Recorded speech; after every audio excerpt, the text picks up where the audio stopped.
interested in either continuing education or looking for a job. I've heard back from most of them. Most of them have said yes, but I have not heard back from the students per se as to exactly which, like for example, if I look at continuing towards your baccalaureate, are you interested in going for something at UMass Lowell, something at UConn, something at University of New Haven, someone that's on my advisory committee, or for companies outside Dominion, Electric Boat, Marion, Westinghouse, etc. So it's sort of a two-part thing. I've heard from most of the members of the advisory committee, and they are willing to meet with students. And when I set this up, I'm going to set it up so that they would be just, for example, one company like Electric Boat. And then there would be any students that are interested in going to work for Electric Boat. So there might be 2, there might be 10, and they could meet. And then I would set up a different time for a different company, let's say Marion, it used to be Canberra. If you're interested in working for them, and again, I'd pick a time so that you would have the opportunity, as far as students, to attend multiple meetings depending on, let's say you're on the fence, you don't know whether you want to work or go to school. You could chat with somebody in each area to help make up your mind, but not force you to try to be at 2 places at one time. In other words, I wouldn't schedule the EB meeting at the same time. I would have the chair from health physics from UMass Lowell available. I'd have them at different times. So I'm going to put that charge back to the students today to let me know which companies you're interested in, and then I will go to finalize that. I was hoping to do that before we go off for the Christmas break, but I know you're busy. I know they're busy. We have later time we could do stuff in January when you don't have quite the crunch, but particularly for those of you continuing on towards your baccalaureate, now is the peak time to be applying to programs that you want to transfer to and for applying for scholarships, because most of the scholarships open up, virtually all of them are open by the 1st of December, and almost all of them close around the 1st of February. Some of them open a little earlier, around the 1st of November. So if you're thinking of going on for a baccalaureate program, you ought to be thinking right now about applying for one or more of those scholarships, and also applying to whatever program at whatever university you're thinking of, because there is a formal application process you have to go through. And again, if you, let's say you're going to UMass Lowell, you want to go to health physics, I'm sure that Dr. Mark Trace would be happy to chat with you, again, about anything and everything from courses, jobs, housing, whatever, transfer credits, and he could even help steer you towards scholarships that he knows are available that people in his program usually do. But I just don't want to set up a meeting and say, hey, Dr. Trace will be available on a Wednesday afternoon at 2 o'clock if I don't know that there are any of you that are interested in doing that. I want to make sure that I have interested students and that I have a advisory committee member that's willing to host the meeting. And again, I'd set it up like a WebEx type, just like we do for this class.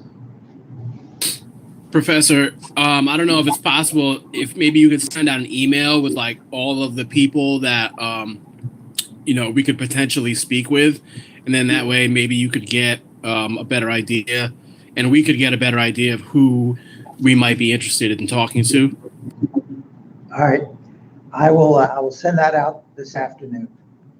I'll send it all out in one email, but it'll include which programs for academe at which institutions, and which employers might be looking to hire. If we look at the employment, several of the people that are on my committee are not in state. Recent years, we've had quite a few people that were interested in going to work for Los Alamos Labs in New Mexico. They started a program about 2 years ago that they were looking to hire 44 nuclear weapons technicians. Um, and I think they have hired either 3 or 4 of our recent graduates, and they've also poached 3 or 4 people that were our graduates that had gone to work for Millstone that decided they wanted to go out and live in New Mexico. I don't know if you've ever been to that area of northern New Mexico, but it is gorgeous. It is just incredibly nice out there.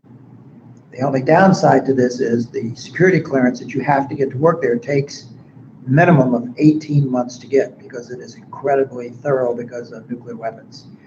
So you'll get hired, you'll get paid, but you'll typically, anything and everything you do during that, if you would probationary period, you have to do with somebody. You cannot go off by yourself. Anything you do, you're doing it with somebody. And we also have people, like I say, from the Nevada test site.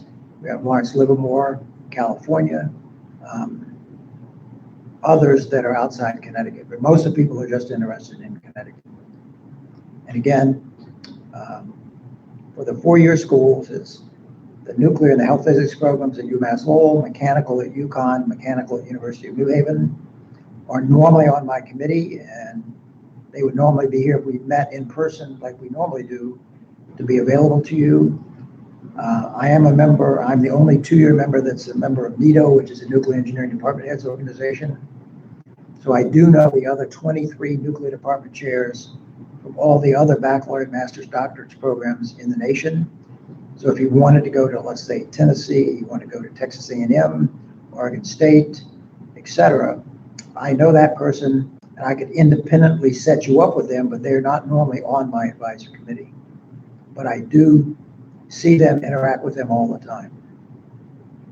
Okay, looks like we're missing one person.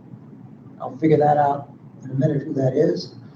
Again, one last time, does anybody want to do or put up your solution to the reactive theory quiz? If not, I'll do mine. Okay.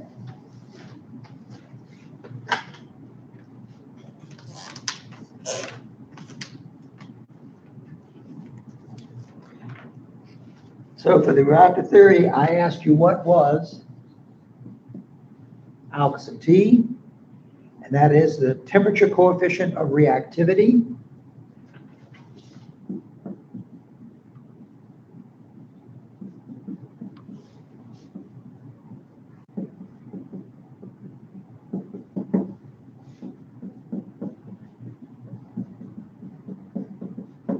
And basically what it does is it looks at how reactivity and temperature interact. For safety, if the temperature goes up, we want the reactivity to go down and vice versa, so as not to have a possible runaway reactor.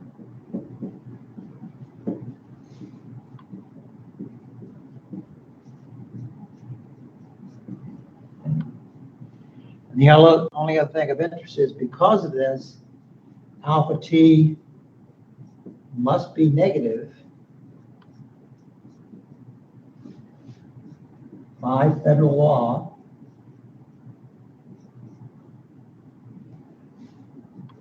for all commercial reactors.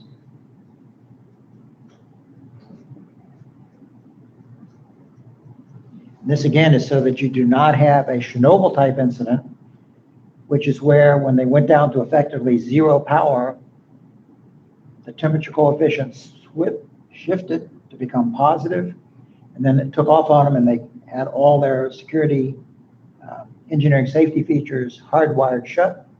So that's caused that accident. If you look in your textbook, get the page.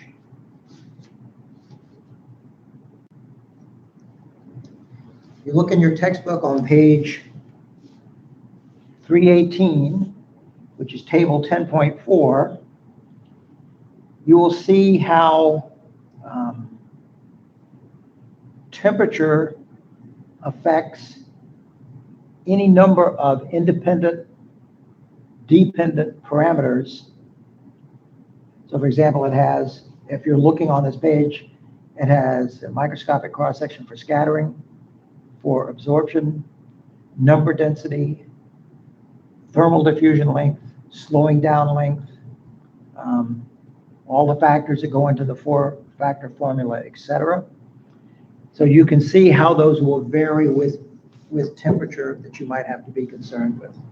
I'm not going to ask you anything specifically on that, but if you did want to know, gee, how does resonance escape probability, how is that impacted by changes in temperature reactivity? You could look at that quick table and learn what's going on. Okay.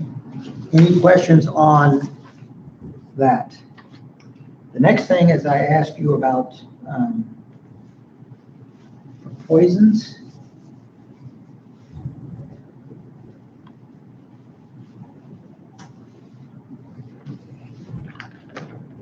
If I look at my K infinity and I look at poisons,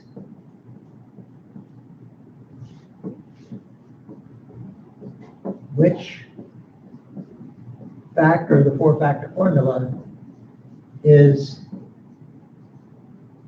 impacted? And we know that a poison has a large absorption cross-section for thermal neutrons. So when we look at this, remember, these two are for fast or epithermal. These two are for thermal. And in particular, the one we're concerned with is F, which is the thermal utilization factor.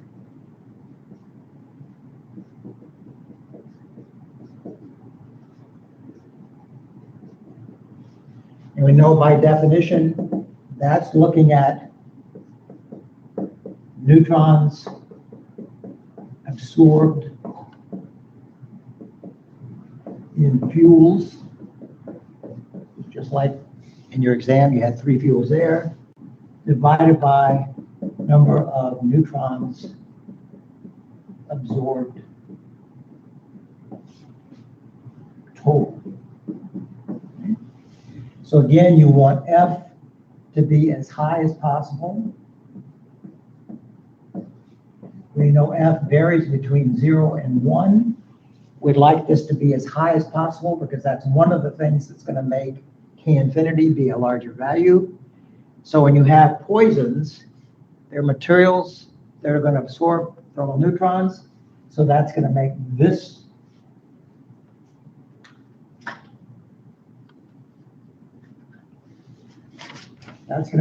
number go up because you're absorbing there. So therefore, that'll make this go down. So that'll make this go down, which is undesirable. So the poisons affect F. Any questions there? Okay. The next one has to do with looking at scrams and poisons.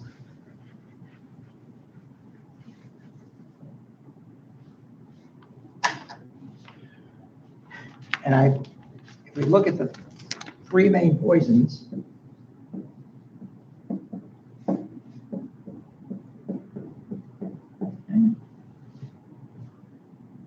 we have iodine 135, we have xenon 135, we have promethium 149. Again, these two are in a decay chain. Iodine is the parent of xenon 135. All of these are ultimately going out to be cesium, which is stable. This is all going off to be samarium, which is stable. So if you look at the half-lives of these, The I was 6.6 hours. This is the half-life. This guy was 9 hours. This guy was rather lengthy. It was 54 hours. So in general, we can say no radioisotopes exist.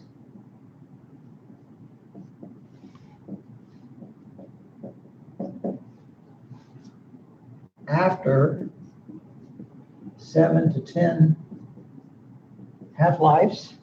And again, we tend to use 10 because that's easy to multiply. It's easy to multiply. And it's conservative. So if I multiply this one times 10, that's going to be 66 hours. If I multiply this one times 10, it's going to be 90 hours. If I multiply this one times 10, it's going to be 540 hours.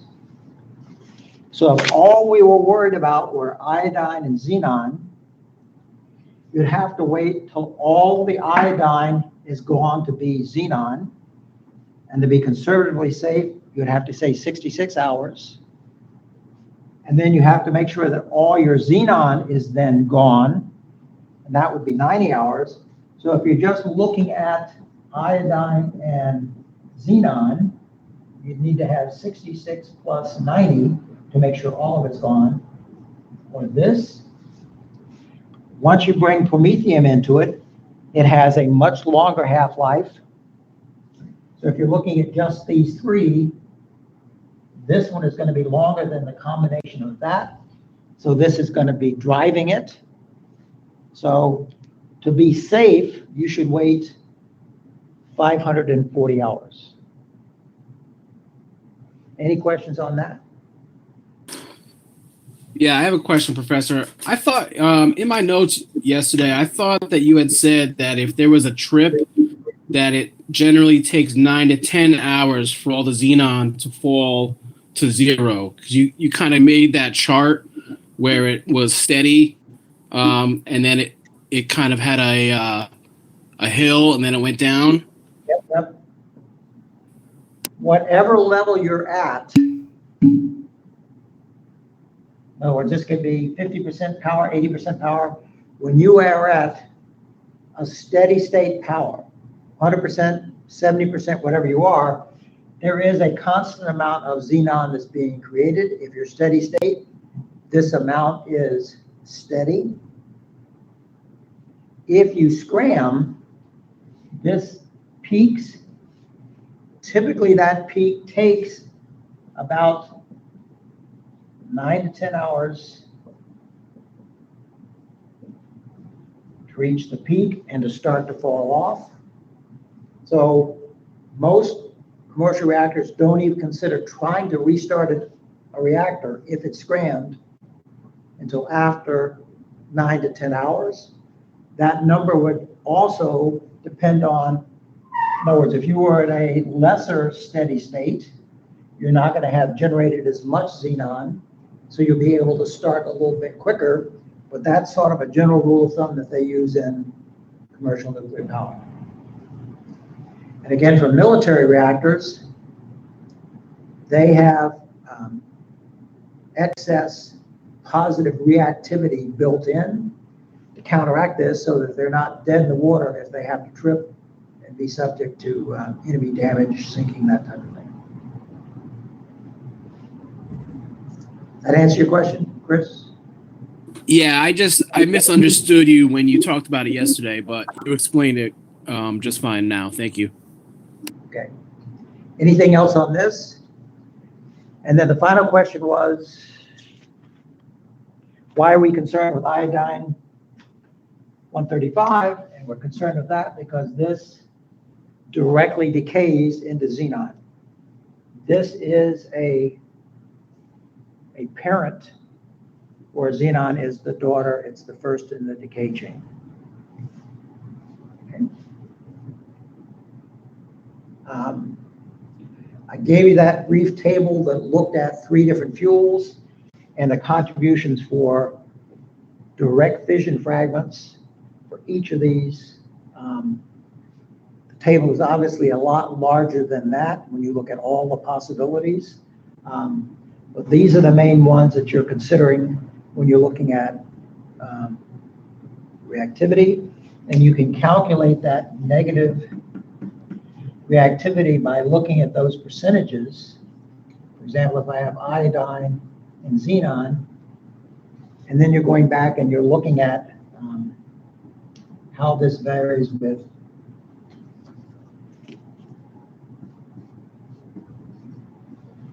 other factors from your three-factor formula.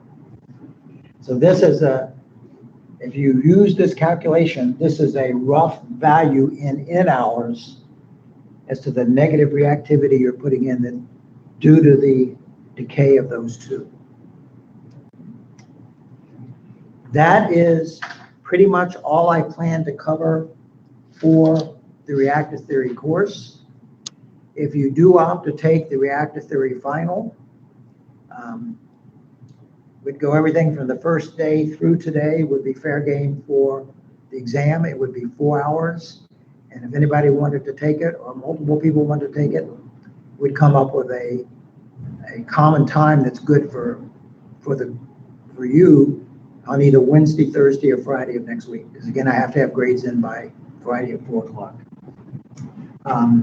Looking forward to the exam on Monday for reactive theory. If I go back to look at chapter 10, again, chapter 10 is dynamic reactor or non-steady state. I'd expect you to know what neutron lifetime is. I'd expect you to know what reactivity is. I'd expect you to know what reactor period is. You would definitely need to be able to calculate an average neutron lifetime. You'd also need to be able to calculate an average delayed neutron lifetime, just like we did in the earlier quiz. I'd expect you to be able to identify the full N-hour equation and to be able to use that if I gave you a particular period that I expected or I wanted the thing to react to. And I'd expect you also to be able to compare the full N-hour equation to the abbreviated expressions that you could use that were denoted in figure 10.5, which again you did on the quiz.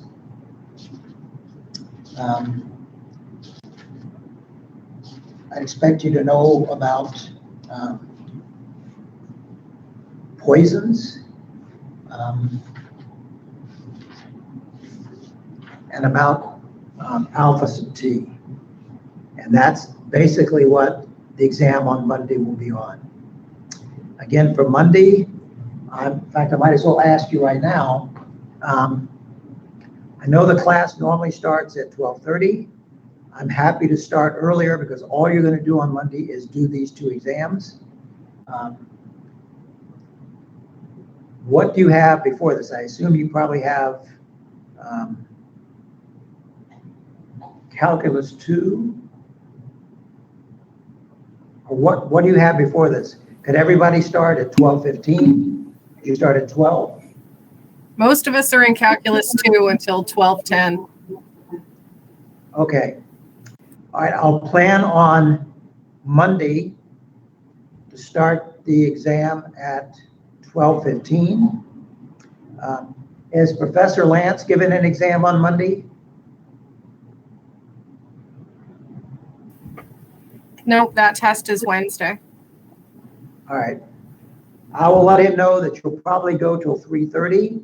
So I will plan to be here, ready to rock and roll. I'll have the exams ready to send to you by 12:15. I'll give you both the exams at the same time in an email. I'll go over them with you. I'll hang around here for a couple of minutes in case you have any questions. But both exams will be due by 3:30. Professor, could you email them at 12 maybe so we can print them directly after calculus? Sure. Thank you. I'll send them out around 12, and then you'll already have them when I open up the WebEx channel to chat with you then, and you'll have till 3:30. And again, I'm going to grade both exams right away. I will put that grade into the little algorithm that I've made up to come up with your advanced grade. And then before I leave on Monday, I will send an email to you with your draft grade for both reactor theory and nuclear material science. I will include the average of the 4 exams and the 1 composite quiz grade. And then I'll also include any extra credit that you've done, as well as if you've turned in a notebook. In regards to the notebook, again, the notebook, I'm not looking at what you've taken for notes in class. I'm looking for what problems you worked at the end of the chapters in both text or either text. And I want to collect those after the exam on Monday if you have one you want to turn in. So I would ask you, when you turn in your exams on Monday or even before then, to let me know that you do have a notebook that you're going to submit. So that I'll be waiting for that before I issue like a draft grade. When the grades go out on Monday, I'll give you till like Tuesday noon or so to decide if you're happy with that grade or if you want to take the final exam. I'll then look at how many people want to take a final exam in either course. Let's say there are 4 of you that want to take this reactor theory final exam. I'll try to find a common time that will work with you that I can give you the exam. Same thing for nuclear material science. That would be a 2-hour exam. I want to give the 1 exam to whoever wants to take it at the same time period. Okay. But that's what the reactor theory exam is going to be on for chapter 10. Is there anything there you want to review? I think people did fairly well in the quizzes that we've had thus far. The main thing you have to remember that I think was sort of a common error is when you're calculating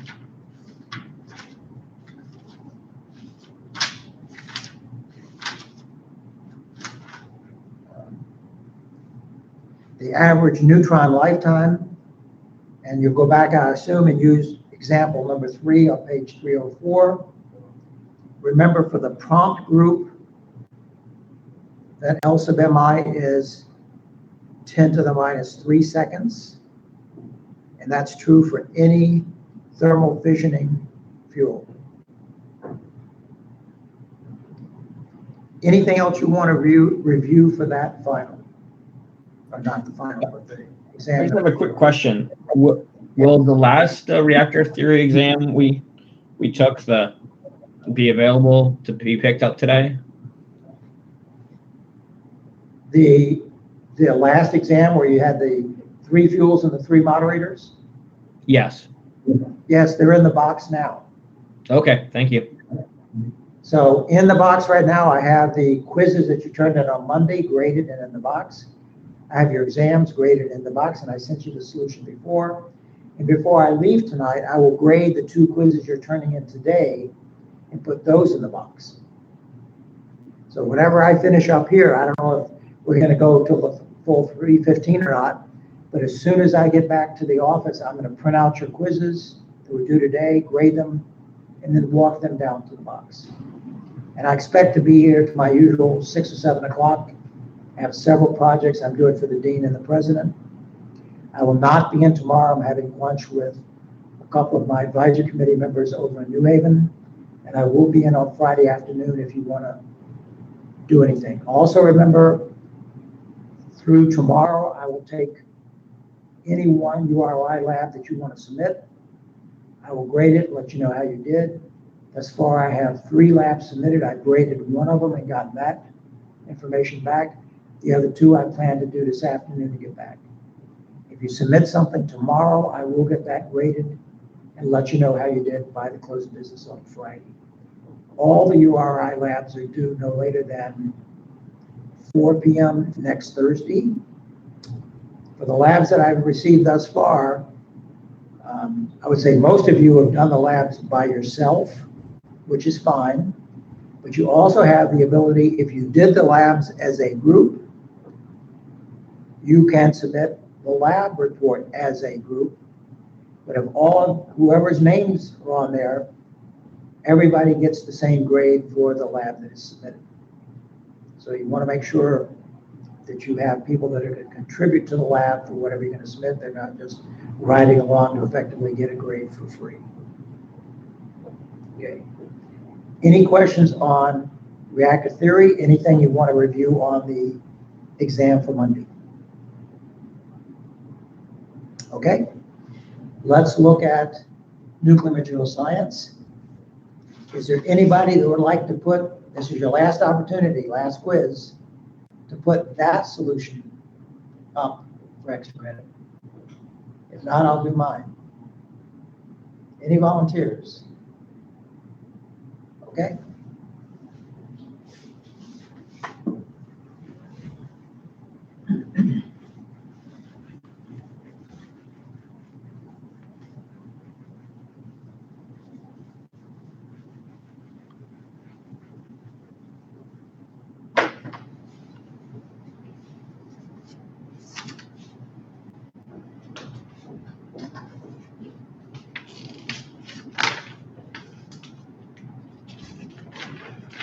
Okay, I gave you a cube.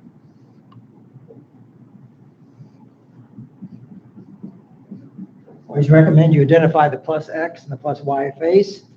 And I told you the plane stress in the X direction was 30 megapascals. Plane stress in the Y direction was minus 10 megapascals.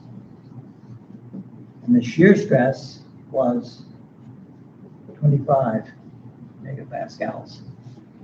So if I come up on my cube, I could sketch this in as this is 30 minus 10.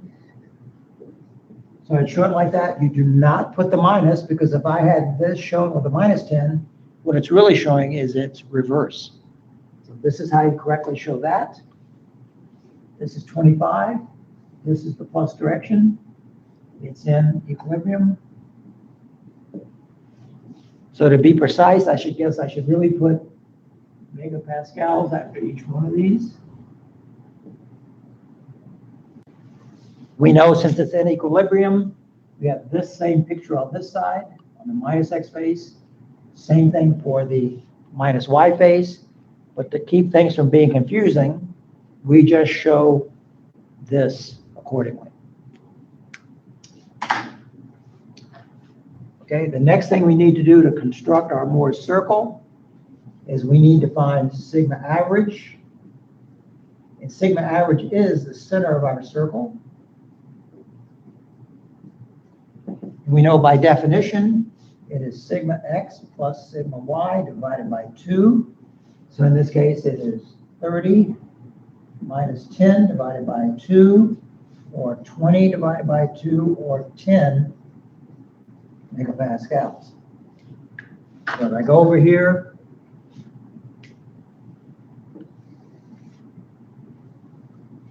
and sketch two axes, we know that this axis is plane stress.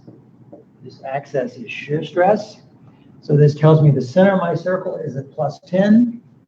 So if I come over here, plus 10, this is sigma average. It is the center of my Moore's circle. The next thing I need to do is I need to plot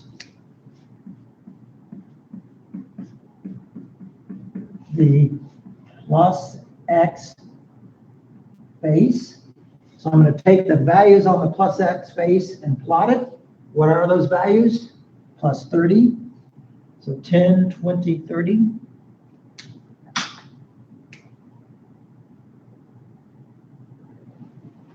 And then this is plus 25, but we know when we plot it on our circle, we reverse it.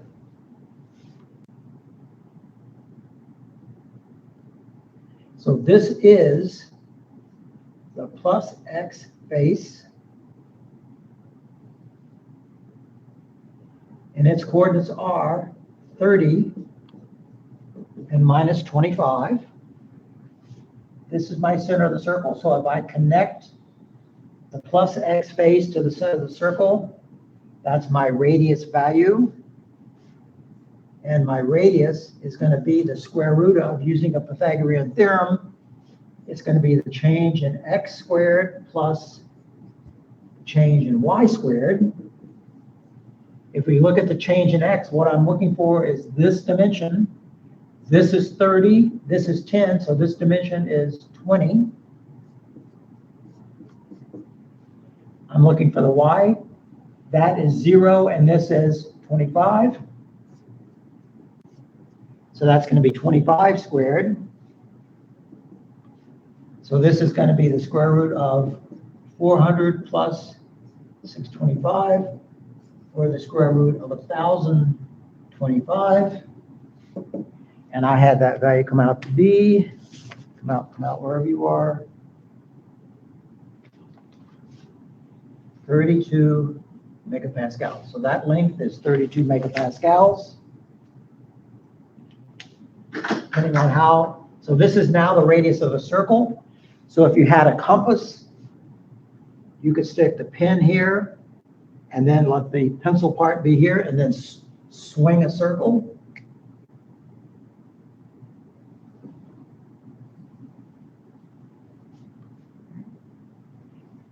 Whenever you swing that circle, this point is going to be sigma max. This point is going to be sigma min. Why? Because this is a sigma axis, max, minimum. You go directly above and below the center of the Mohr circle. So this is going to be tau min. This is going to be tau max. I would then recommend that you fill in the values just like you did for the plus x base. You know what those coordinate values are. So this is going to be, erase this.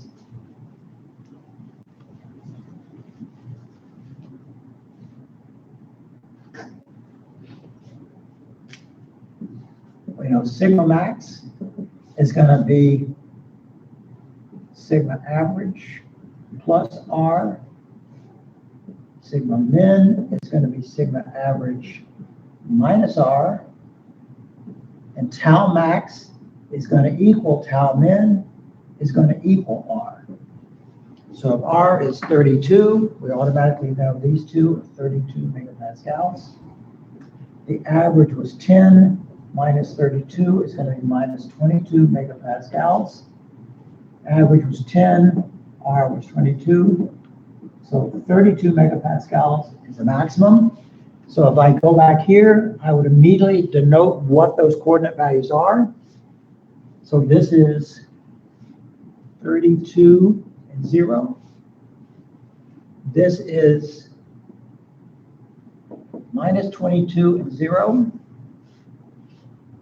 This guy is at 10 and minus 32. This guy is at 10 and plus 32. So, Can I just interrupt for a second? yep. So our R value is 32. So would our Yes. max not be 32, 0, not 33, 0? This is a comma. Oh, okay.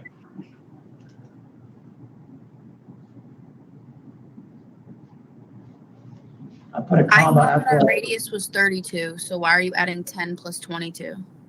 Right. Wouldn't the max be 10 plus 42? 32. Thank you. Yeah. Thank you.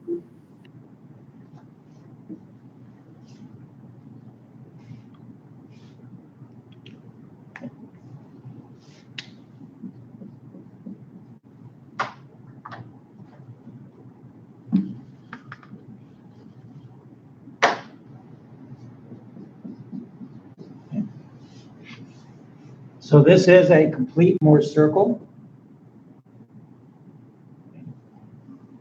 If you end up, well, in this particular case, if I'm looking at safety, notice I have not mentioned a material, but if I did mention to you a material, and you're looking at safety,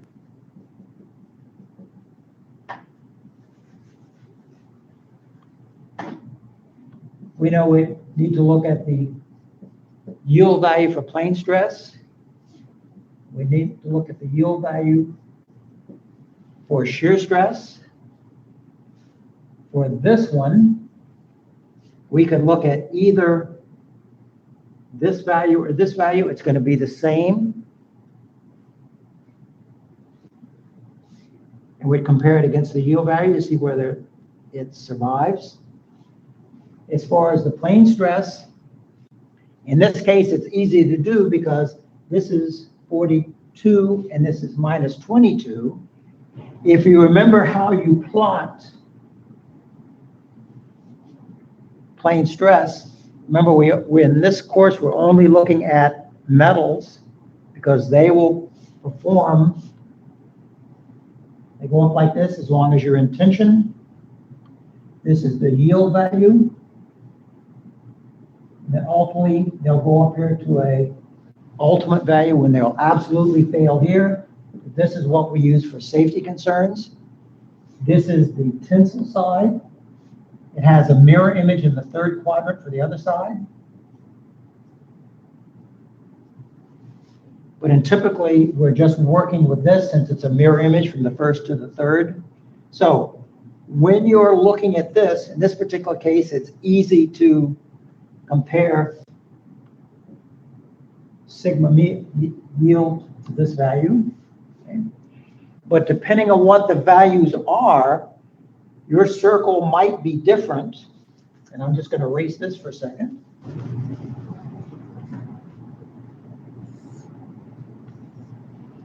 Suppose your circle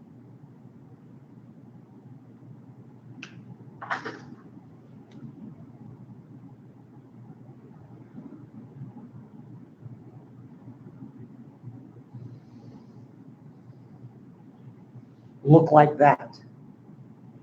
And let's say this value was 10 and 0, and this value back here was minus 40 and 0. Okay. The way you've drawn the circle, the way you do this, by tradition if you would, is this is called the maximum value. This is called the minimum value, just in the way you construct the circle. But if you're going to compare safety, remember you're after the yield value, whatever that is. Let's say that value is 40 megapascals. Again, if you go back to this plot, in tension it's here, in compression it's there, but we're only looking at the absolute value of this because it behaves the same in tension or compression. So in this case, if I was looking for, is it going to fail, I would be looking at that value because, in fact, that is the largest plane stress value that I'm going to compare against the yield value.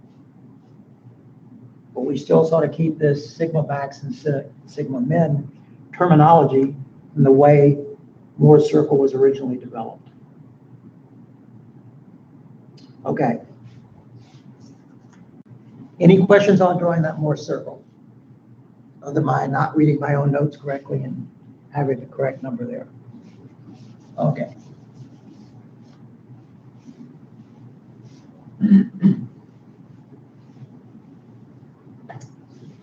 So I then ask you to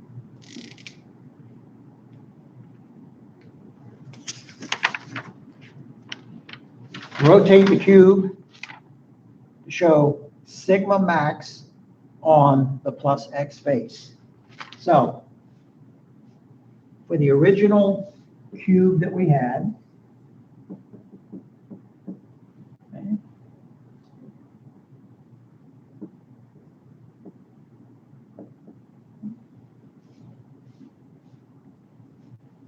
that cube results in a point on the circumference of Moore's circle. No matter how I rotate this cube,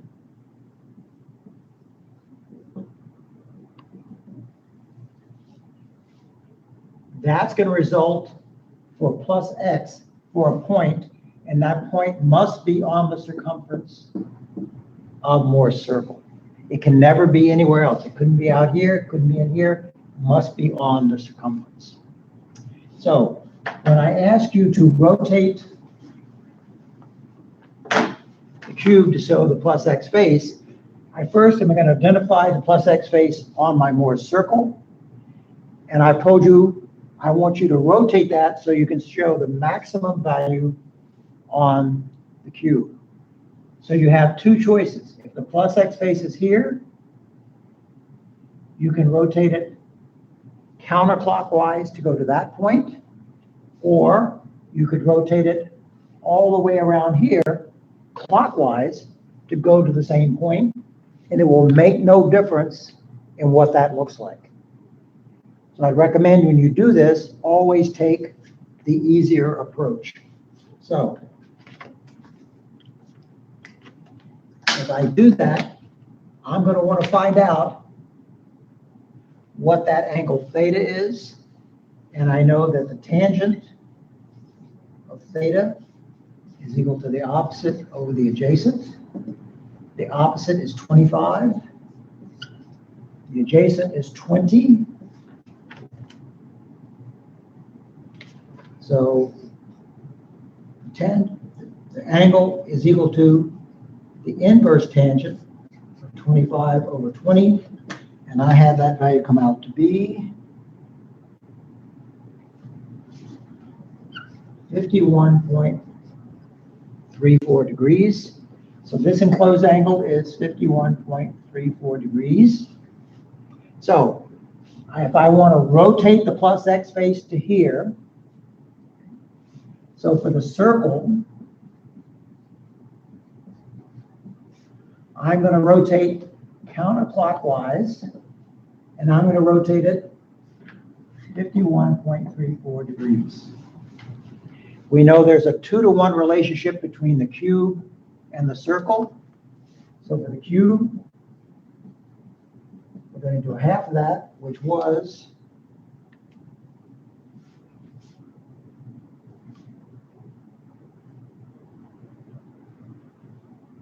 25.67 degrees, and again, it has to go counterclockwise.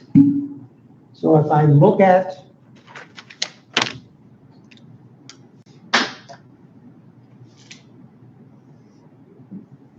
my original orientation, I'm going to rotate 25.76 degrees counterclockwise.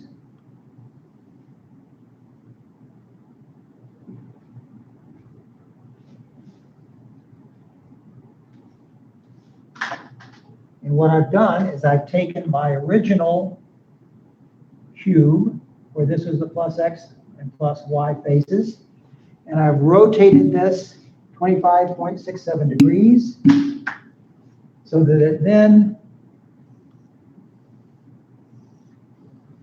this is the plus x face, this is the plus y face. So I've rotated my cube. And then what are the values on the plus x face? It is plus 42. Shear stress is 0. If I look at what is on the plus y face, when this goes to here, y is directly opposite, because we look at this. This is plus x, this is plus y. So the difference between x and y is 90 degrees. So if I use the 2-to-1 rule, 2 times 90 is 180. So when I rotate the plus y face up here, the other side rotates down to here, and this is the plus y face. And that value is going to be the minimum value, which is 22. And again, I use the vector to show the direction, so you don't have to put a minus.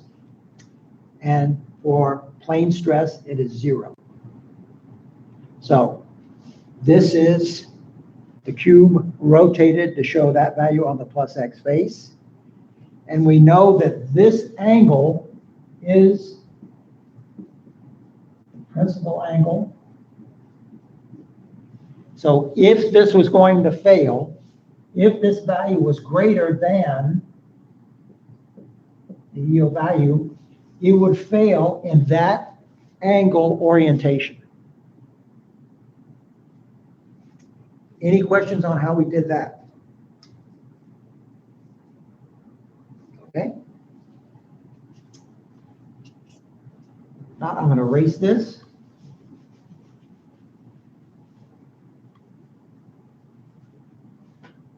The next thing I asked you was to rotate the cube to show tau min on the plus x face.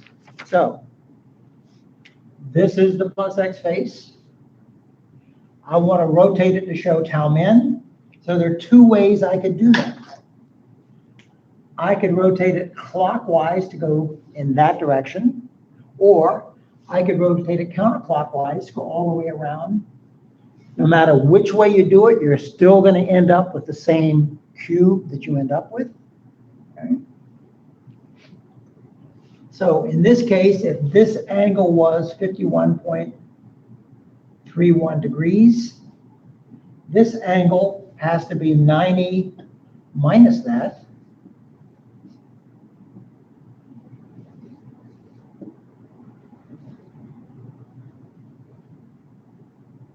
Whoops, that was a 4. Excuse me.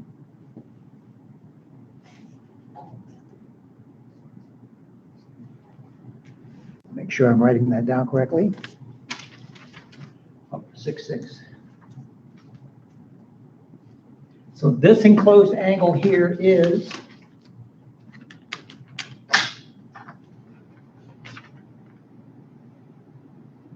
38.66. So that tells me that I'm going to rotate my circle clockwise 38.66 degrees. Therefore, I'm going to rotate my cube half of that. So half of that is 19.33 degrees clockwise. If I go back and sketch my original plot, I am rotating my cube 19.33 clockwise. So I'm going to rotate this 19.33 degrees. And whereas the original cubed plus x plus y looks like that, I'm taking this and I'm rotating it 19.33 degrees.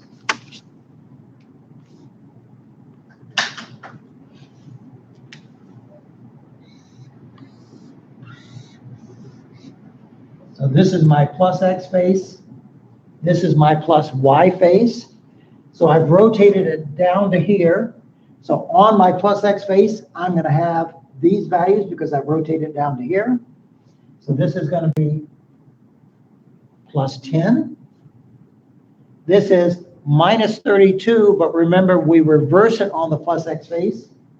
So it's going to be going up 32. For equilibrium, then I know this guy has to go that way because that's 32. And then the question is, what is on the plus y face? If I rotated this down to here, my plus y is rotated up to here. So that value is also 10 and 32. So this shows the cube rotated to show that. Any questions on that? Okay. Did any of you try the extra credit? Nobody? You did? Okay. All right, let's look at that one. Any questions on the basic part of the quiz? Okay.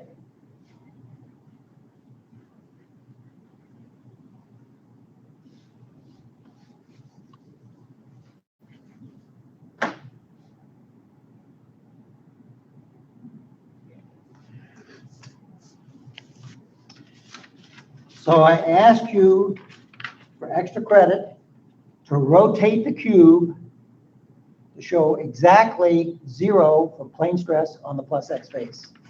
So how are we going to do that? Okay. This is the plus x face, and we know on the plus x face we have, this is sigma and this is tau. We have those values. So where does the plane stress exactly equal to 0 on my Morse circle? It occurs in 2 places. This is my axis where this is the origin. So I know sigma is equal to 0 exactly at this point. If I follow this down to this point right here, at that point, sigma is equal to 0.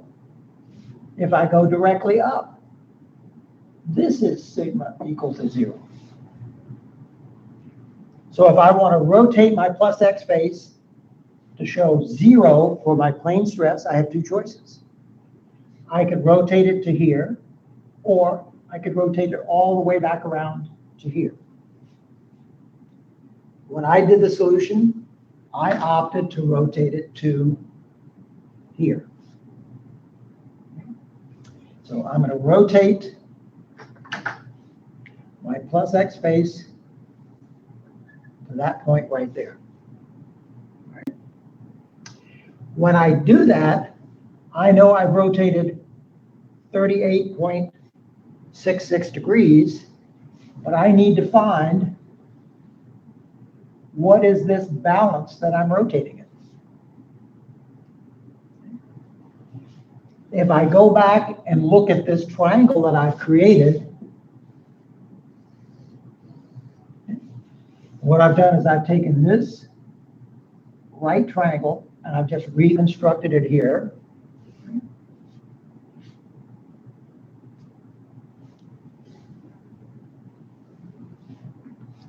That's the origin. This is the center of my circle, or sigma average, okay? So what do I know about angles, lengths of sides? I know that this is a right angle, okay? Do I know this angle or this angle? Nope. But I do know this side, and what's the length of that side?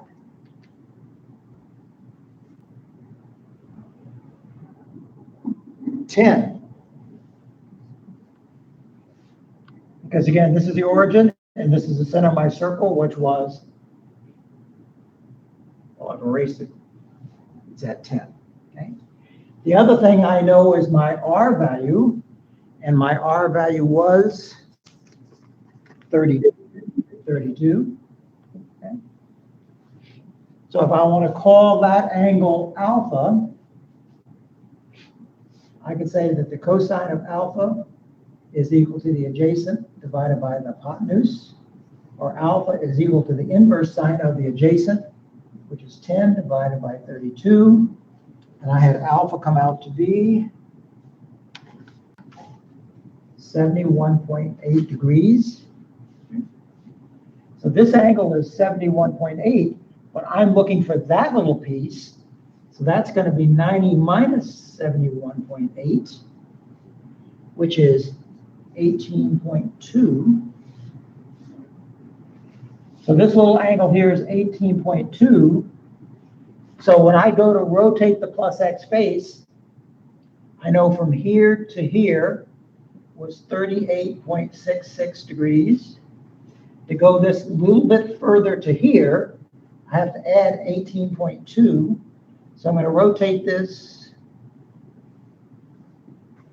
56.86 degrees. So if I go over here and erase this, so I'm going to rotate my circle clockwise this amount, which was 38.66, plus 18.2, which was 56.86 degrees. And now I need to rotate my cube half of that, and half of that is going to be 28.43 degrees, again, clockwise. If I do that, I still want to leave that there, so let me see if I can sandwich this in here. Okay. So,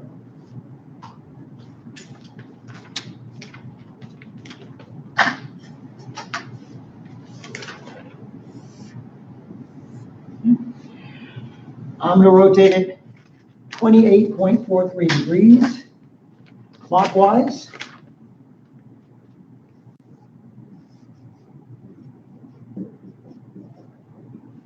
Clockwise. And initially, I started out, this is the plus X face, this is the plus Y face. But again, when I rotate this to show this angle, this becomes, this is the plus X face, this is the plus Y face. Okay? So, when I do that, what is the plane stress on the plus X face? It's 0 because that's what you were asked to do. So you wouldn't put anything there at all for vector because the answer is 0. What would you put for the plus Y face? So if this is moved to here, this is moved over here. So since these are like angles, if this is moved 10, that's going to move 10. So the value there is going to be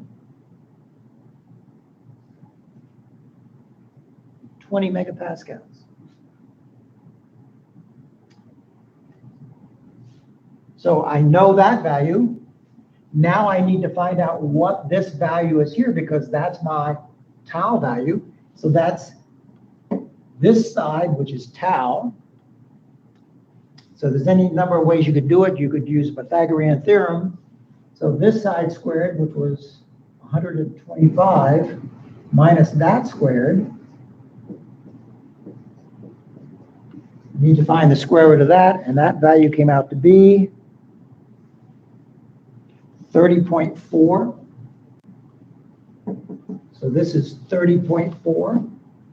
So this point right here that you've rotated it to is 0 minus 30.4. So I've rotated the plus X face from there to here. So since this is minus, when I come here, I reverse it to be positive.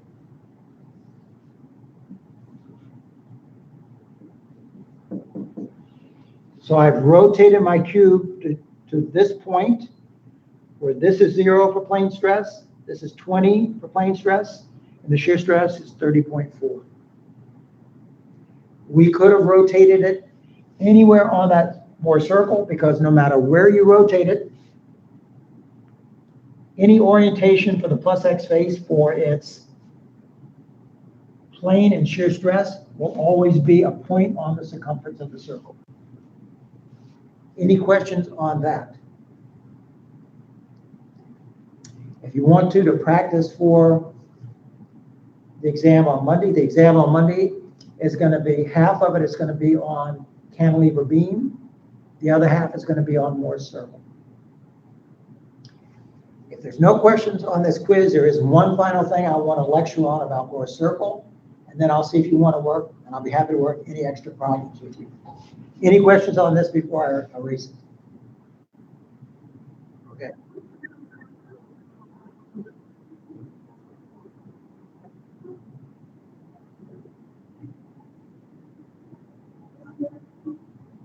Okay.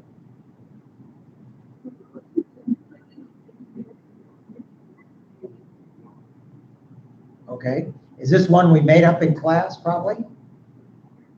All right. Probably it'd be easier since I don't have that. I just made it up. I didn't keep a copy of it. We'll just work another problem at the end to make sure we're on the same track. All right. Any other questions on this? All right. The final thing I want to cover for this course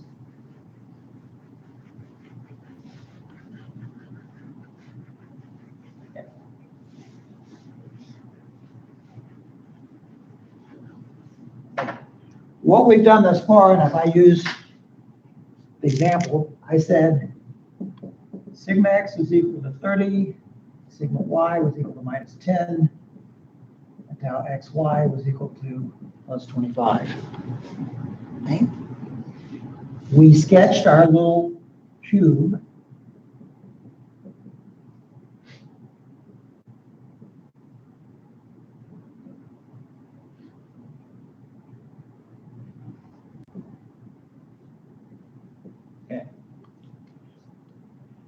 But in reality, that's not a cube, that's a side of a cube. If we're really working in 3 dimensions in the real world, in addition to having this, you would also have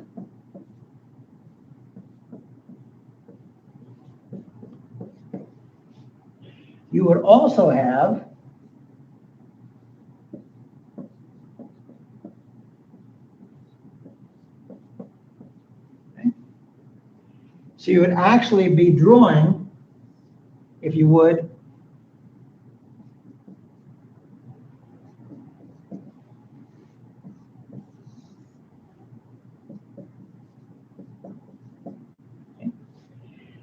so when you looked at all of these plane stresses and shear stresses, you're actually constructing 3 of these.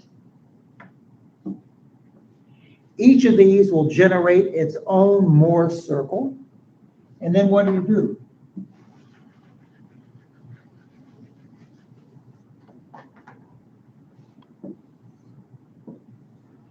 Remember, when we go to plot these, what we have is sigma and tau for our 2 axes. So what you will do is you will come up with this one, we had a circle that looked something like that. If we plotted the other one that was x and z, you might end up with something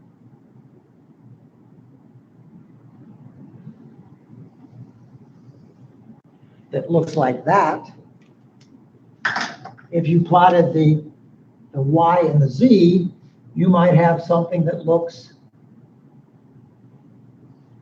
like that. You don't know how these are going to be, but each of these is a Morse circle. So what do you do? Now we would be given a shear, plane struts for Z as well, Yes. right? Okay. Yes, right. And are we going to draw all 3 circles on the same graph, or are they separate? You would draw them all on the same graph. Okay.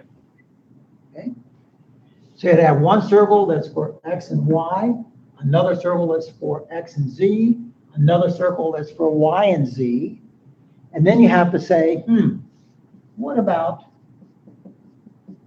safety? Because I'm looking at something to compare to my yield value and something to compare to my shear stress.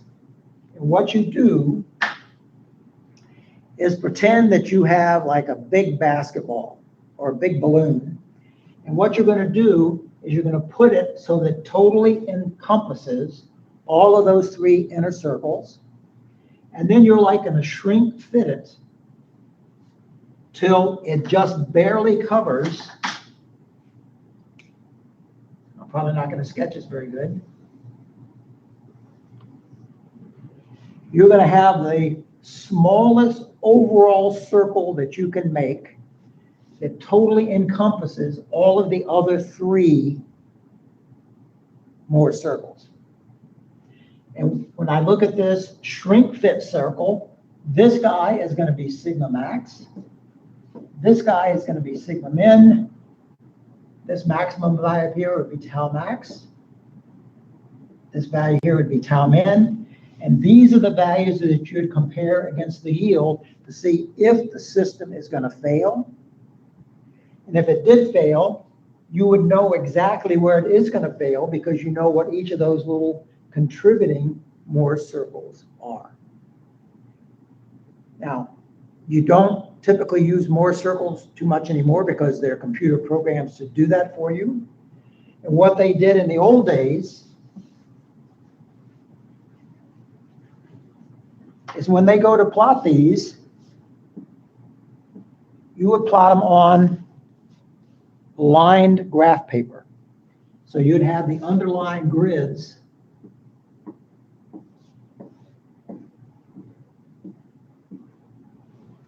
So that when you establish your center of the circle, you establish where the plus X face was, and then you put a compass that has like a very sharp point for the initial part, and then has an arm with typically a pencil in it, and you swung this, you would swing the Morse circle, and since this is a graph, you could automatically read the coordinate values for those. You wouldn't necessarily have to do all the calculations that we just did, but people have moved away from the compass. You can always do those calculations. And this is a good technique to find out what's going on with your system three-dimensionally. In the real world, when you're looking at, well, how would you come up with those values? You would use strain gauges that you mount on the material that would measure the strain, and then you can always go back and measure. If you're measuring the strain, you could go back and get the stress. If you measure the other strain, you can go back and get the other stress. Okay? I'm not going to give you this on your next exam or anything like that, but I want you to know that you could find out what's going on in your entire three-dimensional system. And again, what you're doing is you're picking a little cube, and you could put those strain gauges on there, all three sides, get a measurement, convert that into appropriate stresses, and then find out what's going on your whole system, if it's going to fail, and then if it's going to fail, exactly what orientation is it going to fail in. And that's all I was going to cover for the nuclear material science course. The exam on Monday, I'm going to have one problem on cantilever beam, and I'm going to have one more circle problem. And that'll be that exam.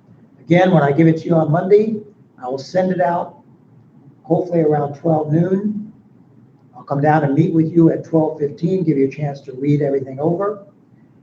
And then I will go over it with you to make sure that you're understanding what I'm asking you, and that you can read my writing, all those other good things.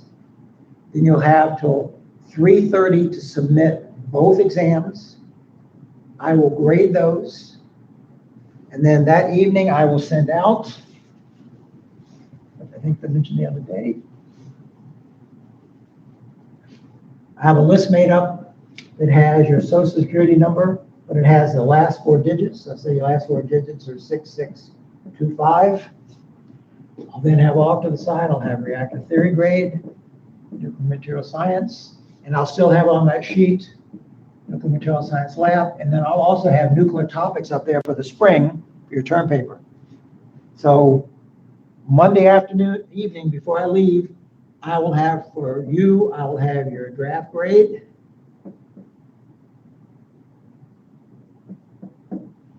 And that will include 4 exams, your 1 composite quiz grade, any extra credit, and if you let me know you're going to turn in a notebook, I'll reserve credit for that. And then again, if you're happy with those grades, I'm happy with those grades. Those will be the grades I submit to the registrar.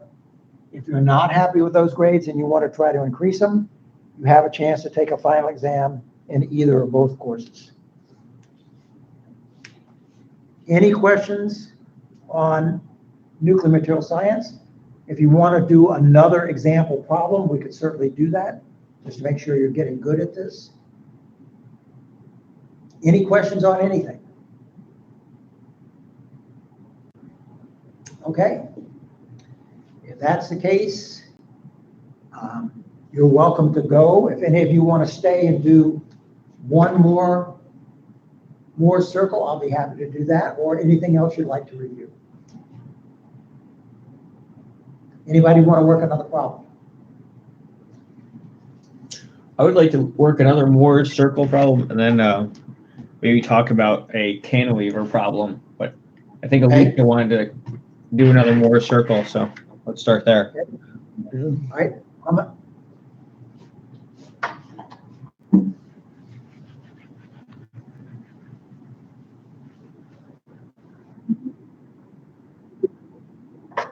We could do that, or if you prefer to come up with different values. I'm going to make a pit stop just a second. I'll be back in like 2 minutes.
Okay, let's do a Mohr circle first because we've just been reviewing that. Okay, Ty, since you mentioned this, why don't you give me some values and we'll work one. All right. I was going to yield the floor to Alicia, who brought it up originally, to let her give the values. Okay, Alicia, what were those values?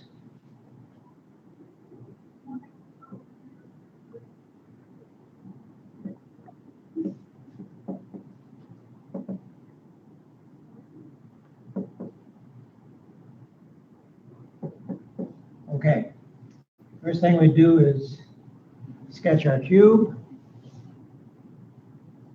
7, 6. And again, we do not put because we let the vectors do that for us. First thing we need to do is find sigma average. So we find the center of our circle. And that is sigma x plus sigma y divided by 2. So 7 minus 6 over 2 is 1 over 2, or, excuse me. So 0.5 megapascals. So if I go back to my Mohr circle, again, plane stress, shear stress, our circle is at 0.5, which would be right there. So this is sigma average. Okay. The next thing we need to do is plot what is on the plus x face. So the plane stress value is 7. So 1, 2, 3, 4, 5, 6, 7. shear stress is minus 12, but we reverse it, so it's going to be plus 12. Okay. So this is the plus X face, and we know that it is 7 and 12.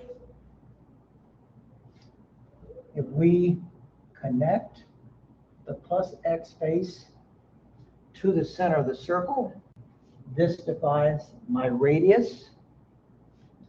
My radius is going to be the square root of change in x squared plus change in y squared. The change in x is going from 0.5 to 7. From y, it's going from 0 to 12. So this is going to be the square root of 6.5 squared plus 12 squared.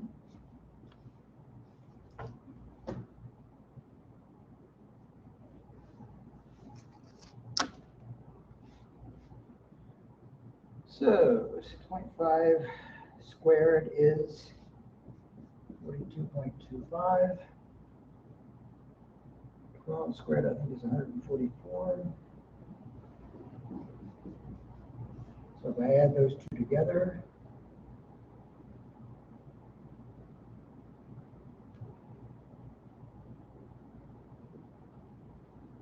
that's 186.25. I need to take the square root of that. So that was 13 point, let's just round off to make life easy. Let's just say it's 13.6. So this radius is 13.6.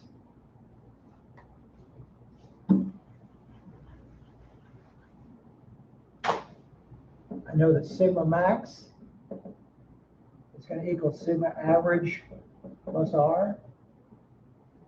Sigma min is going to be sigma average minus R.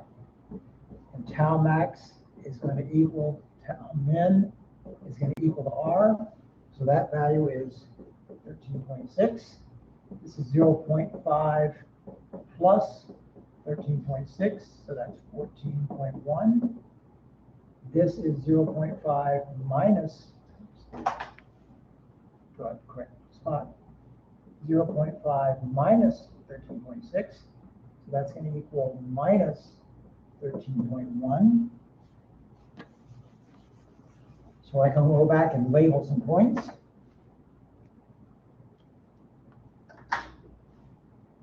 So using this as my radius, I'm going to complete drawing my Mohr circle. And I know that sigma max, sigma min, directly above the center of the circle is going to be tau max. Directly below is tau min. So this maximum value is going to be 14.1 and 0. The minimum value is going to be minus 13.1 and 0. Tau max is going to be, since it's directly over here, 0.5, 13.6. This guy is going to be 0.5 and minus 13.6. So I've now sketched a complete Mohr circle that shows where the center is, sigma max, sigma min, tau max, tau min, as well as where the plus X face is. Any questions on how we did that?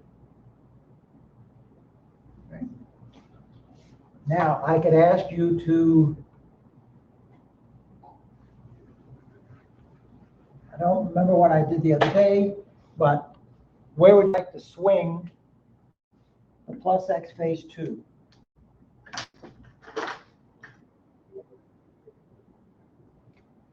To tau max. Okay? All right. So this is the plus X face. We want to rotate it up to here. We could do that one of two ways. We could go this way, counterclockwise, or go all the way around counterclockwise. So in looking at this, we need to find out what that angle is. So we could do that one of two ways. We immediately know what this side is. This is 12, and this is 7 minus 0.5, so this is 6.5. So I could look at this angle here, let's call that beta. I know that the tangent of beta is equal to the opposite over the adjacent. The opposite is 12. The adjacent is 6.5. So beta is equal to the inverse tangent of that guy.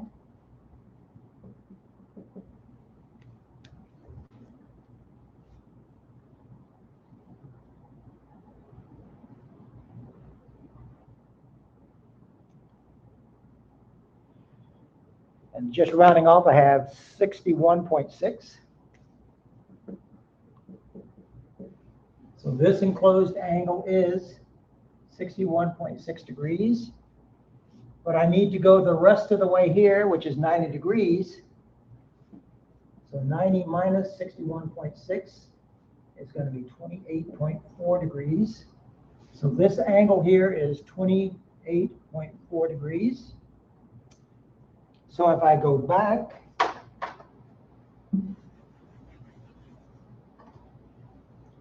I'm going to rotate the plus X to tau max. So I'm going to rotate this circle counterclockwise 28.4 degrees. That means I'm going to rotate the cube half of that, which is going to be 14.2 degrees, again, counterclockwise.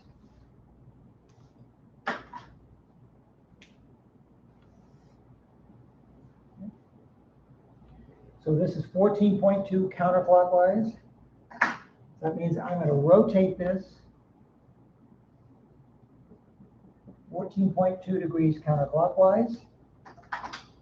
Originally, my cube looked like this, plus X face plus Y face.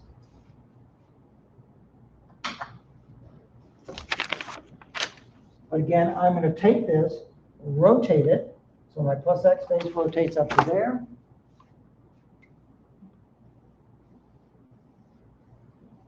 So this is a plus X face. This is a plus Y face. When I've rotated up to there, I've rotated this point to here. What are those coordinate values? So plane stress is plus 0.5. Shear stress is plus 13.6. But I know I reverse those when I go from plane, from cube to circle, and vice versa. So this is going to go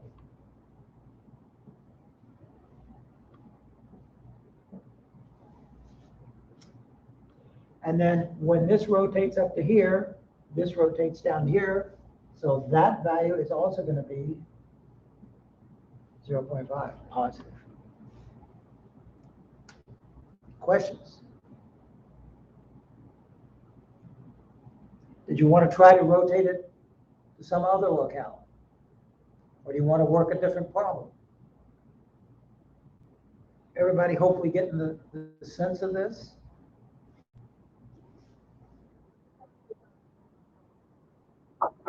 Okay.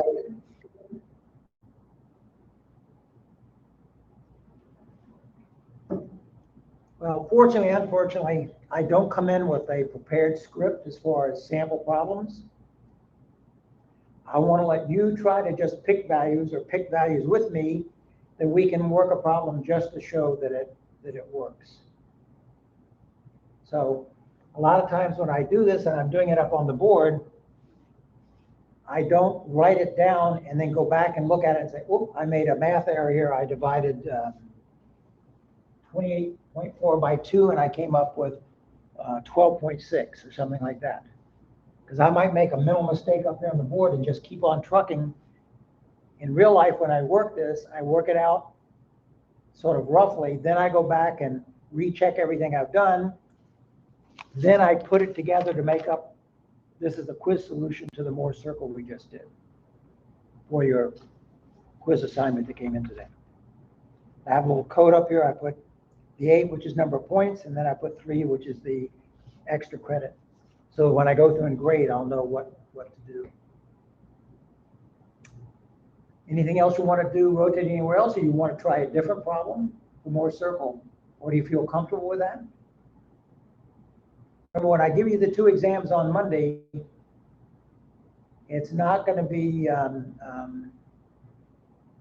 that difficult because I have to have you do everything within 3 hours. But I want to make sure that you understand the concepts of how to do stuff. So it will keep you busy, but it's not going to be incredibly hard or something like that. It's not like the take-home exam I just gave you where you had 3 fuels and 3 moderators. Because I could just as easily done it with 2 fuels and 1 moderator, but I want you to see the big picture of things. So Professor, when you were saying what line it would come apart on, are you saying the new x-axis of it, or which line was that you were talking about? I'm sorry, sir. When you were saying it would fail, which line was that across? Okay. When you look at it, it's going to fail. What I would do is I would write down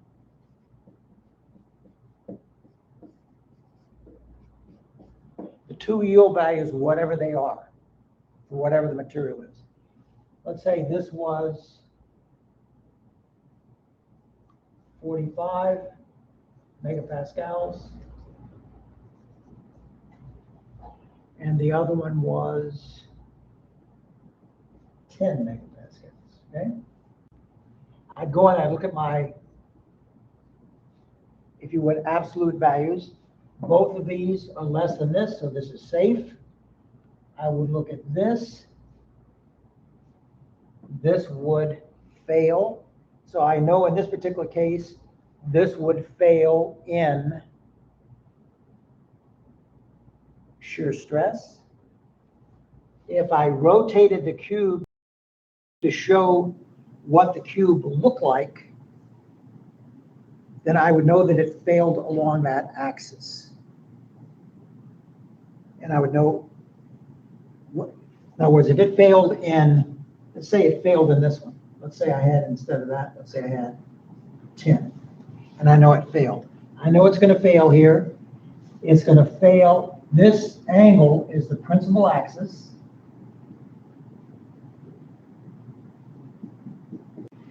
And it will fail along that orientation. So your cube still looks like it did to start with, but when it fails, it's going to fail along that axis of 14.2 degrees counterclockwise. So in this orientation, it's going to fail just like you're pulling apart taffy. And it's going to fail, it's going to sort of rip across at that angle.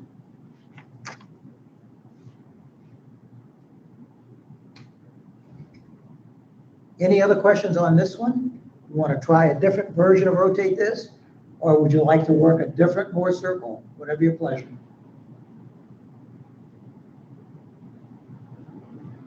If not, I'll be happy to do a cantilever beam with you. So if we're finished with this, I'll erase this. We could go to a cantilever beam.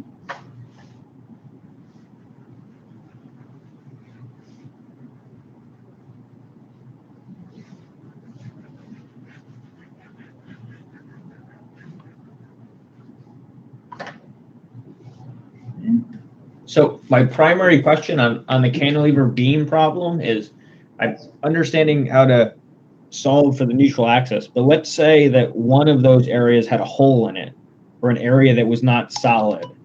How would that affect our neutral axis Okay, calculations?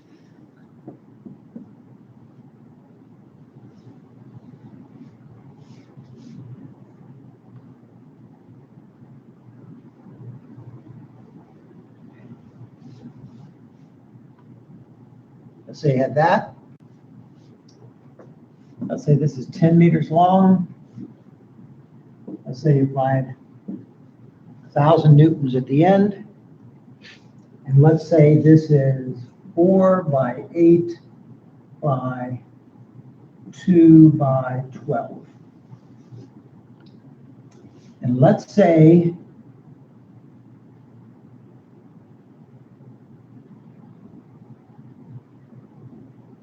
two centimeters up from the baseline,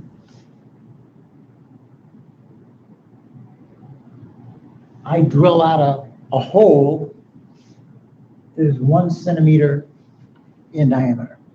So when you're looking at this T-beam, that's a hole right there. It goes all the way through it. So in this case, it would show up, since it's hidden, it would show up as a dashed line. But this is a 1 centimeter radius. This should show up as having a height of 2. Everybody with me? All right. I could ask you to draw a complete free body diagram. So we sketch the member. We draw in any given forces, moments, torques, couples. That's it. For givens, we have one attachment point. We then have to go through our equilibrium equations, but hopefully by now you can see that the only forces involved are the y's. The ups have to equal the downs. So this guy has to be acting up like this.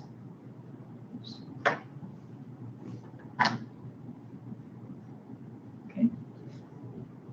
And then we know we have to look at the 3 moments. And hopefully by now you realize that has to be a moment around the z-axis. Again, the only place we can add forces, moments, torques, couples for equilibrium is at the attachment point. So when you're calculating the moments, the easiest thing to do is put your finger where the attachment point is. So this force does nothing. This one makes it want to go clockwise. And it's going to be 1,000 times 10. So that is 10,000 meters. But we know that the sum of moments has to equal 0, the clockwises have to equal the counterclockwises. So if this guy is clockwise, we have to have a counterclockwise moment for equilibrium. That has to be exactly 10,000 Newton meters. This is a complete free body diagram for force and moment. One of the first things you need to do then is find the neutral axis. Neutral axis is always the sum of the areas times their centroids divided by the sum of areas. Okay. So if we do this, we can actually consider this to be 3 shapes. So if I look at this bottom one, it is 4 times 8. And the height of its centroid is half of 8 is 4. We do the top one, that is 12 times 2. And its centroid from the baseline is 8 plus half of 2 is 1 is 9. What do we do about this? This is sum of areas times their centroids, but we can also subtract. What is this area?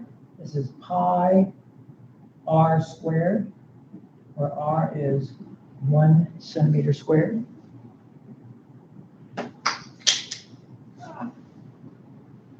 What is its centroid? Its centroid, we said this was 2 centimeters up from the baseline. So that value is 2. And we're going to subtract that product, whereas we've added those 2. And then for areas, we're going to have 4 times 8 plus 12 times 2 minus pi r squared. Whatever that number comes out to be, let's just invent a number. Let's say this is 5.5. So that means your neutral axis is 5.5 centimeters from the baseline. I could draw it there. I would also recommend that you draw it here.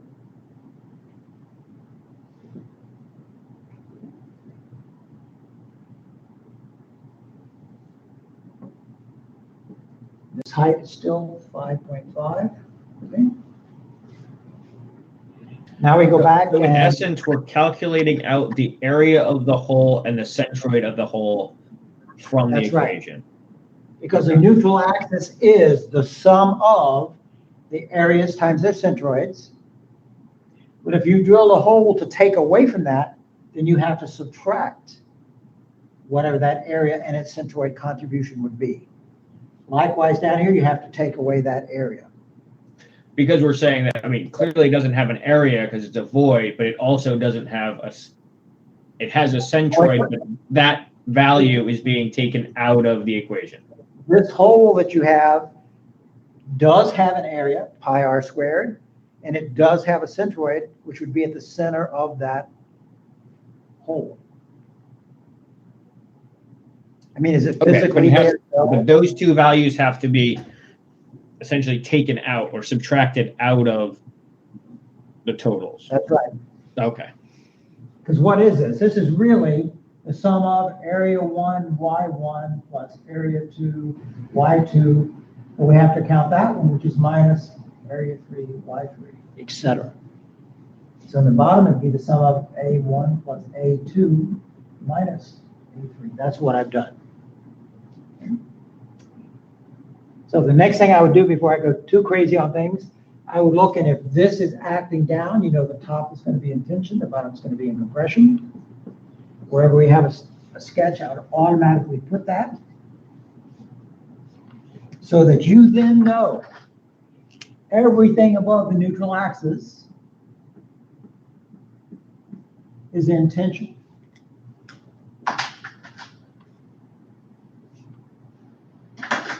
Everything below the neutral axis, notice I'm skipping the hole because it isn't there, is in compression. So if I look at that, in this view, this is the furthest from the neutral axis, so this is going to be sigma max for compression.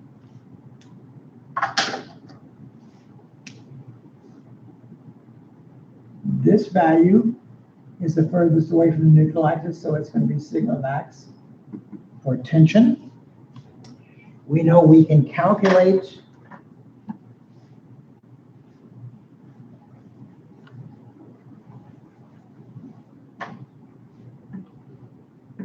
the moment at any place of interest as my over I. If we're looking for the maximum value for plane stress, we need the maximum value for moment, and we need the maximum value for y. I is going to be fixed. So where is that going to occur? We know that the maximum. Do you mind using a different marker? I can't see that one. Sorry, what can't you see, Joel? I said, would you mind using a different marker? Okay. I'll go back and redo this. Sigma max is equal to my over I, but this has to be the maximum value. This has to be the maximum value, so that's the maximum value. Where does this maximum value occur? In this particular sketch, it's going to be at the wall, and we know it's 10,000 Newton meters.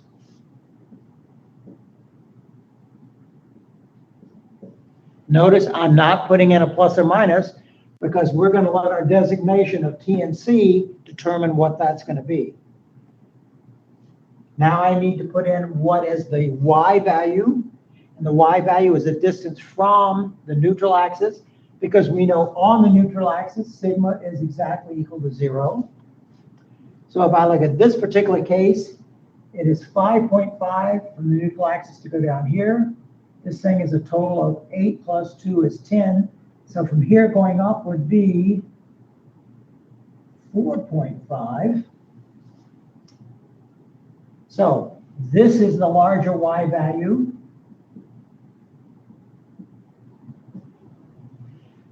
We're coming down here, so this is going to be the maximum value is going to happen to be in compression. Now we have to calculate I. We might as well think that through. Okay. What is I? I is the rectangular moment of inertia, and that's going to equal the sum of the individual rectangular moment of inertia for the shape, and then you have to count in the AD squared to take into account the relationship of that segment to the entire part. So in this case, how many calculations are we going to do? We're going to do 3, because we have a rectangle, and a circle. So if we do that, let me erase this. Let's do this rectangle. This rectangle, I'm going to put these here, and then I'm going to work down below it. So I for a rectangle we know is 1/12 the base, which is 4, times the height, which is 3 cubed, plus the area, which is 4 times 8, times d squared. What is d? D is the distance from the neutral axis to its centroid. The neutral axis was at 5.5. The centroid of just this rectangle is half of 8, which is 4. And we need to square that. So that took care of this rectangle. Let's do the other rectangle. So that's going to be plus, I for that rectangle is 1/12 the base, which is 12, times the height, which is 2 cubed, plus that area, which is 2 times 12, times the distance from the neutral axis to that centroid, which is going to be 5.5 minus 8 to get to here, half of 2 is 1, so that's going to be 9. And we're going to square that. Now we've got the whole. What are we going to do? This is the sum of, so we're now going to subtract. I sub 0 for a circle, and I don't remember what that is off the top of my head, so let me get my little sheet. Okay. I for a circle is 1/4 pi times r to the 4th. R is 1 centimeter to the 4th. I also have to subtract AD squared. What's the area? The area is pi r squared, and that's 1 again, times d, and d is the distance from the neutral axis to the centroid of this, which is going to be 5.5 minus, this centroid was 2 up from the base, so it's going to be minus 2 squared. So this algebra plus this algebra plus this algebra plus this algebra minus this algebra minus that algebra is the I for this shape, and that is fixed.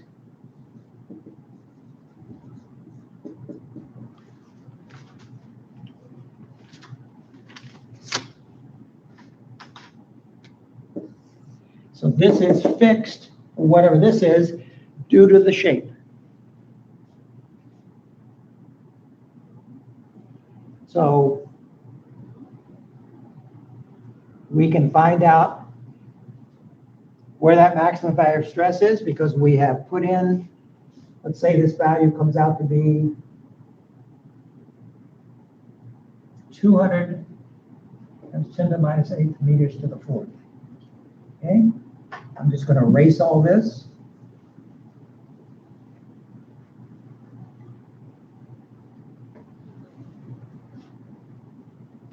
So again, we know our equation is this. So if I wanted that maximum value, which is going to occur in this view, it's on the baseline because it's 5.5. But when we look at it in this view, we need the largest moment, which means it's at the wall. So this point right here is going to be sigma max for our entire system because it has maximum moment, has maximum Y, and we know it's below, so it is a compression when we do it. So this is 10,000 Newton meters times 5.5 times 10 to the minus 2 meters times 200 times 10 to the minus 8 meters to the fourth. That is the maximum value. It occurs right here, and we know it is compressive. So whenever we come up with an answer, we would need to make that minus to show that it is compressive. If you wanted to pick a different place, let's say I picked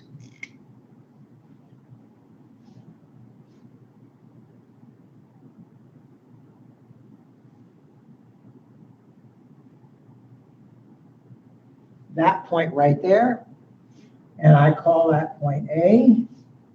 And then I go back and I say, I want to find the plane stress at point A. I'm still going to have this my divided by I.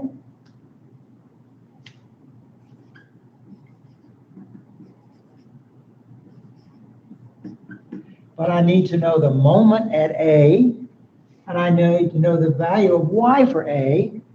This I is going to be fixed. We know that this guy was 200 times 10 to the minus 8 meters to the fourth. Now we need to go back and find the value for moment. Okay. So we know where it is in this view. We have to come back in this view, and let's say it is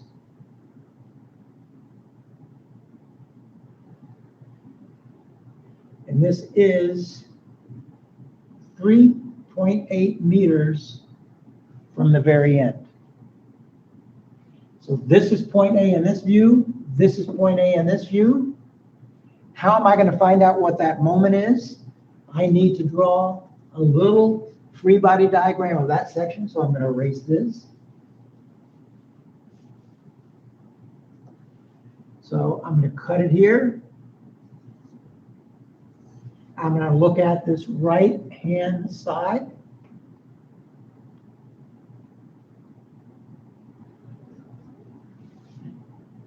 So this is the right-hand side. So I know this distance is 3.8 meters from the end. I sketch in all my given forces, moments, torques, couples. What do I have? I have 10,000 acting down. Excuse me, 1,000 acting down. Equilibrium, I have to have 1,000 acting up. And again, I can only add it at the attachment point, because that's the only place you can add forces, moments, torques, couples.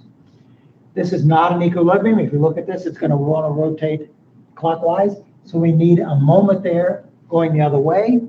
What is that value? If we put our finger here, this does nothing. This one is 1,000 newtons times that distance, which is 3.8 meters. So that moment that is created is 3,800 newton meters. That makes it want to go clockwise. So this moment we're adding for equilibrium has to be exactly that in the other direction. So this is 3,800 newton meters. So when I go back to here, the moment at point A is 3,800 newton meters. What is my value for y? Y is always the distance from the neutral axis to the point of interest. So this is 8 up from the bottom. Neutral axis is 5.5. So you can do 8 minus 5.5. And we know it's times 10 to the minus 2 meters because we want to keep everything in meters. We already have I. So you do this number crunching and you come up with a number. And whatever that number is, this point is above the neutral axis. It's in tension. So whatever that comes out to be, that's going to be a plus value. Just that simple. When you're doing these, again, sketch what you have. And one of the first things I would do as soon as you can do it is put in the areas of tension and compression. And you can put it on any of your sketches. Because once you know what that is, and you do your complete free body diagram, it's easy to do. Any questions on what I've done there? Okay. Let's say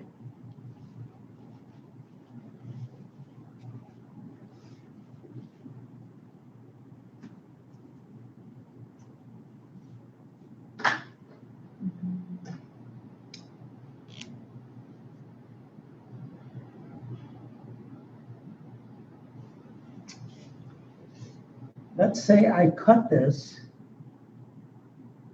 horizontally just at the top of that circle. And I ask you to calculate the horizontal shear in that cut.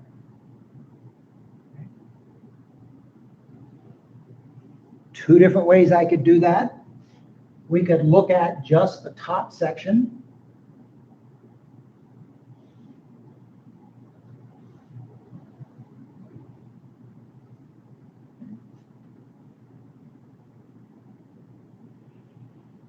And if this is 2 and this is 1, so this is 4 centimeters up, so this side is 4, this side is 4, this is 2, and this is 12.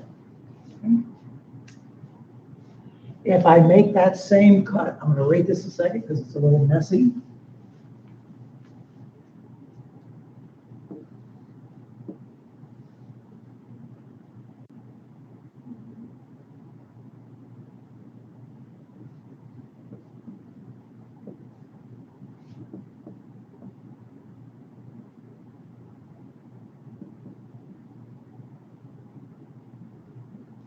So if we go back to originally, we know that we had to have a moment that looks like this. Okay. We can replace this moment with plane stress. And if we do that, if we know where the neutral axis is,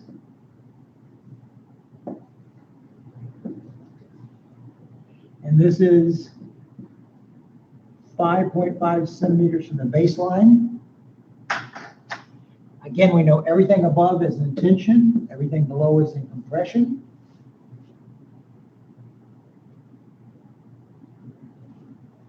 So if I go and I convert my moment into plane stress, we know the value on the neutral axis is exactly 0. Everything above it is in tension, and it varies linearly according to the distance y from the neutral axis. So we know it's going to vary linearly, or straight line going like that. Likewise, in the bottom half, it's going to vary like that. The top is in tension, so it's going to be going in this direction, where this is sigma max tension. The bottom guy is going to be looking like this, sigma max compression. We have decided to cut that right there, which is 4 centimeters up.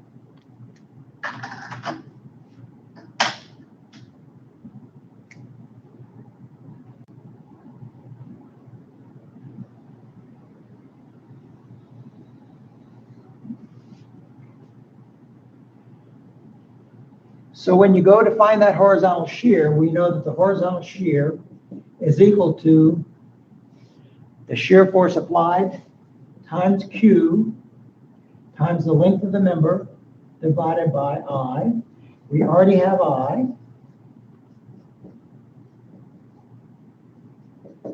We already have F. We already have X, 10 meters long. That means we have to find Q, and Q is the area of the part that's gotten locked off times the centroid from the neutral axis of the system to the neutral axis of the part you've locked off. So there's 2 ways you could do this. You could look at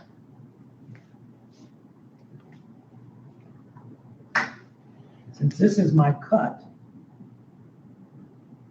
I can look at this upper part, and that's going to look like this. Or I could look at the lower part,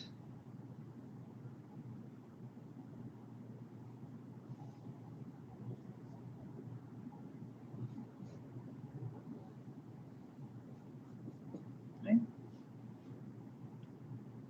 You could do it either way, but either way, you're going to have to look at this section, find its area, and that area is going to be 4 times 4 plus 12 times 2 Well, what's a centroid?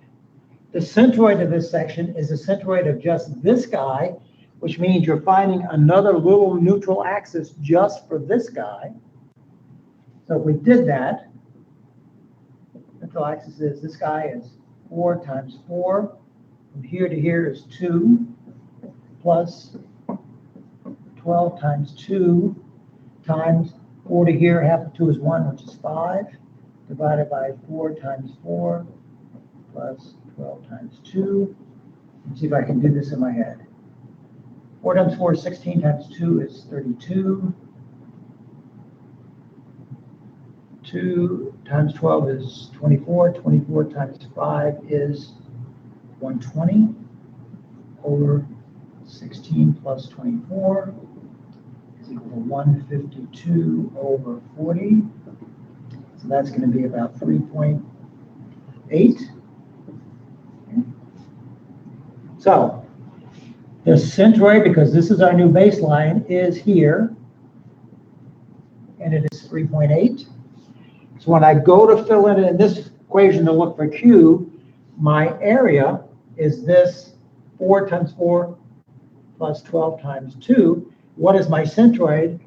My little centroid was from this baseline 3.8 up.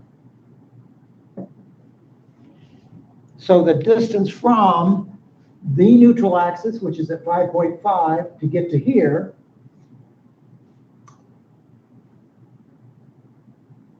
it's going to be, that's 4.4, and this, excuse me, this is 3.8 from here, and this is 5.5, so it's going to be 5.5 minus 3.8, because I'm looking for the distance from the neutral axis from this centroid to the neutral axis. So, wait a minute, let me go back and think about this a second. So this centroid was 3.8 from the cut. The neutral axis is at 5.5. So I need 5.5 minus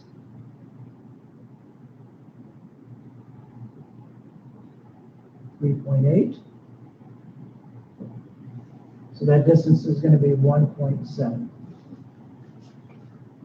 Because I'm looking for the centroid to the neutral axis.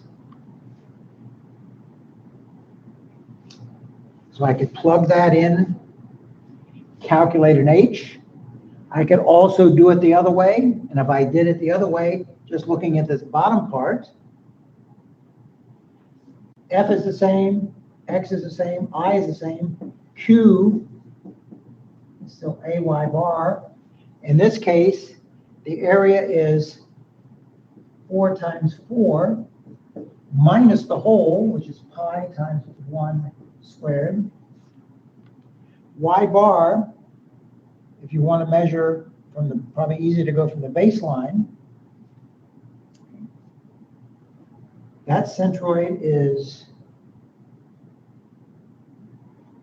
4 times 4 times half 4 is 2. Then you're going to subtract that area, which is pi times r, which is 1 squared, times its centroid. It was 2 to here, and that's 2, that's 1, so that's going to be times 3, divided by the area, which is 4 times 4, minus pi r squared. But as you probably noticed by now, the Q value, if you look at it in this orientation, or the Q value, if you look at it in this orientation, have to exactly be the same, because you know the H in this dimension versus the H in this dimension have to be equal but opposite. I'm not going to give you anything that complicated on the exam, because you're not going to have the time to do that, plus a Moore circle, plus the reactive theory within the 3 hours. Did that answer your question, Ty? Yes, it did. Thank you very much. Any other thing you want to go over with cantilever beams? I think I'm good with cantilever lever beans.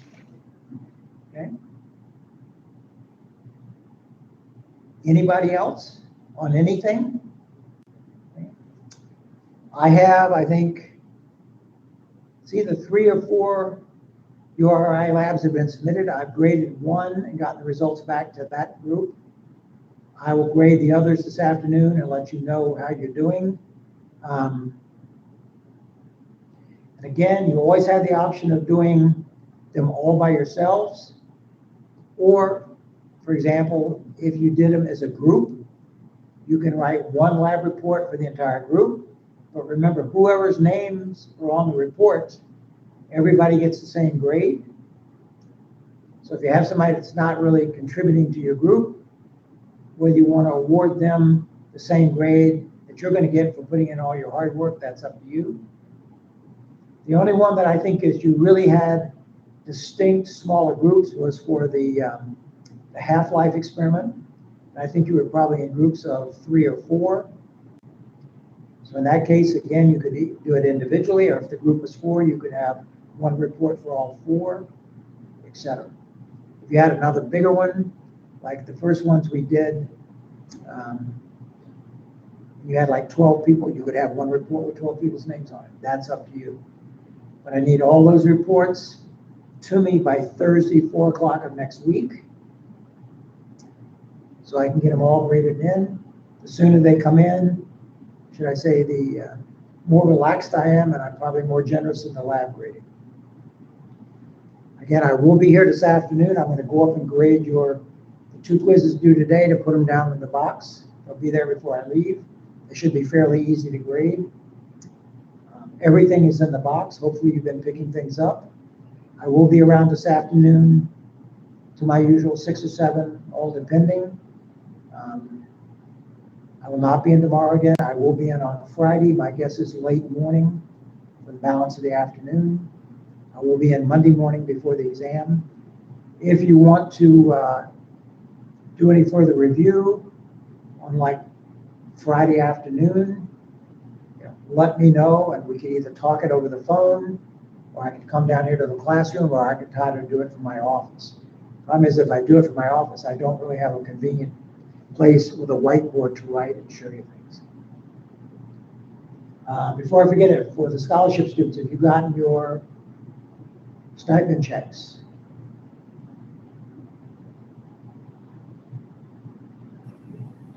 Yes. Okay. Also, for non-scholarship students that were performing within the scholarship bounds, I was able to give you some money, so hopefully you have your checks by now. Anything else you want to review today for either course for the exam or the 2 exams on Monday? Okay, that's it. That wraps up both courses. I'm going to be up in my office grading quizzes. I want to get those down to the box, and then I'll go back and start grading the labs that are in. No other questions? Sarah, did you have something? No? No, I'm good. Sorry.